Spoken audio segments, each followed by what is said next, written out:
পরে আজকে school college বিশ্ববিদ্যালয়গুলোতে কি পরিবেশ বিরাজ করছে। আমরা তো একটা নতুন বাংলাদেশ চেয়েছিলাম।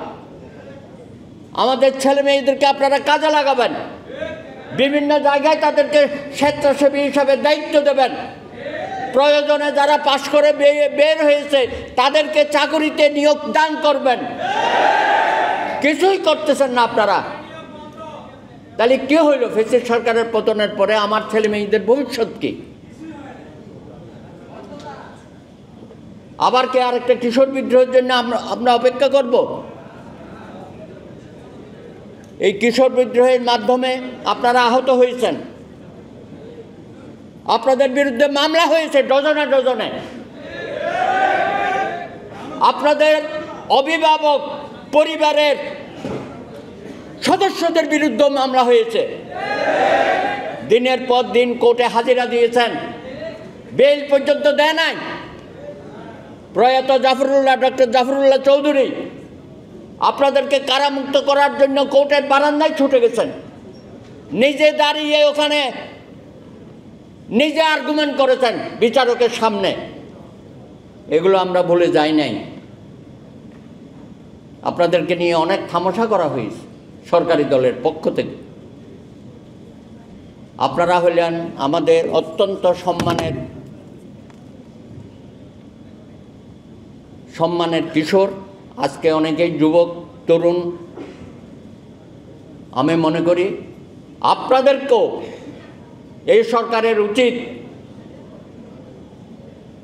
এই কিশোর বিদ্রোহে বা এই সড়ক আন্দোলনে যারা অংশগ্রহণ করেছেন আপনাদেরকেও জাতীয় বীর হিসাবে ঘোষণা করার জন্য আমি দাবি জানাচ্ছি।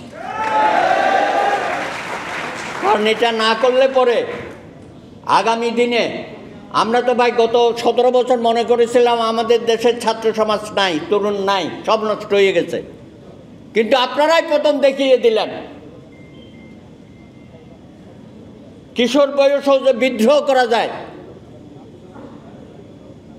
এবং পরবর্তী পর্যায়ে আমাদের তরুণ সমাজ আমাদেরকে যে বিজয় এনে দিয়েছে তাদের হামলার কারণে। এবং আপনাদের অনেককেই ধরে নিয়ে চলে আসছিল সেই অফিসে 3 রাতে ধানমন্ডির।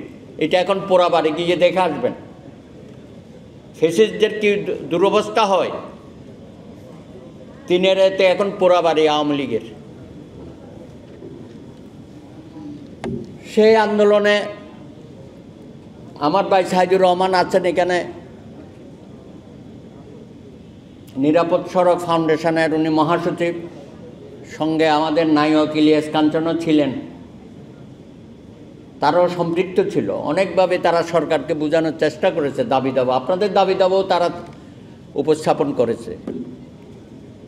কিন্তু শেষ পর্যন্ত এত বাগাড়ম্বতার পরও যে আইনটি পাশ করলো পুরোপুরি তো আপনাদের সাথে জাতির সাথে প্রতারণা করেছে। আরেকজনের কথা মনে আছে তো, সম্রাট শাহজাহান, আহারে কি হাসি, দাঁত বের করে করে আপনাদের আন্দোলনকে নিয়ে কি রঙ্গরস টক শোতে, টেলিভিশনে। আর যখন একটা অ্যাক্সিডেন্ট হয়, যে পরিবারের সদস্যরা এই দুর্ভাগ্যজনকভাবে মৃত্যুবরণ করেন, একটি হত্যাকাণ্ড এগুলো। এবং প্রত্যেকটা ঘটনায় সারা জীবনের জন্য পরিবারে নেমে আসে, সারা জীবনের জন্য একটা শোকাবহ অবস্থা আমরা দেখেছি বিভিন্ন সময়। এই আপনারাই কিন্তু পরবর্তী পর্যায়ে অনেকেই কোটা সংস্কার আন্দোলনে সম্পৃক্ত হয়েছেন।